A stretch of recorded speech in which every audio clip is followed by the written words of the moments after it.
சூப்பரா இருந்துச்சுல மந்தி. ரொம்ப பிளான் போட்டு கறிலாம் அப்படியே வந்து நல்லா செமையா வெந்துருந்துச்சு. கணக்கெல்லாம் பார்த்துட்டு எல்லாம் ஸ்டார்டிங்ல எல்லாம் கரெக்டாக கொடுத்துட்டாங்களா? எல்லாம் முடிஞ்சிச்சுனே.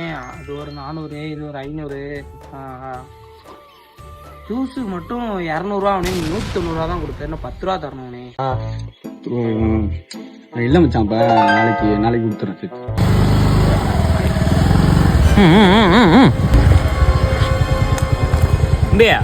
சுரேஷ பத்தியாப்பா? யாருண்ணா? ஏன் சேகர் மாவன் சுரேஷப்பா. ஆமாண்ணா. ஏண்ணா வட்டிக்கு 10,000 காசு வாங்கியிருந்தான்ப்பா அந்த பையன். வட்டியும் தரல அசடும் தரலப்பா. ஏன் பார்த்தா சொல்லுங்கப்பா முத அவனை. சரிண்ணா எப்படிதான் காசை வாங்கிட்டு கொடுக்காம இருப்பாங்கன்னே தெரியலண்ணே. 10 ரூபா காசு வாங்கினாலும் உடனே கொடுத்துருவானே. இதான் இப்ப உள்ள மனுஷனா அப்படி இருக்கிறானுவோ. பார்த்து சொல்லுப்பா நீனு.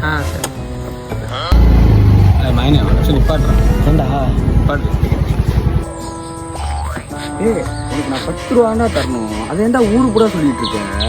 என்கிட்ட சுத்தமா காசு இல்லை மாப்பிள்ள. இல்லைன்னா உன்ட்டு தந்துடுறேன்டா 10 ரூபா. நீ கொடுத்துருவேன்னு எனக்கு தெரியும்டா. நீ என்னடா இப்படி பிரிச்சு பேசுற? அப்புறம் ஏன்டா ஊரு பூரா சொல்லிட்டு இருக்கேன்? சொல்லலாடா. நான் 10 ரூபா காசு இருந்தா கொஞ்சம் ஜூஸ் குடிக்கணும். 10 ரூபாயாடா? சுத்தமா காசே இல்லை. வாங்கினவங்களாம் தரவே மாட்டாங்க. அவனே 10 ரூபா காசு வாங்கினவங்களாம் தர மாட்டான். அவனே தந்தானா நான் கொடுக்க போறேன். மச்சான் அவன் 10 ரூபாண்டா தரணும்.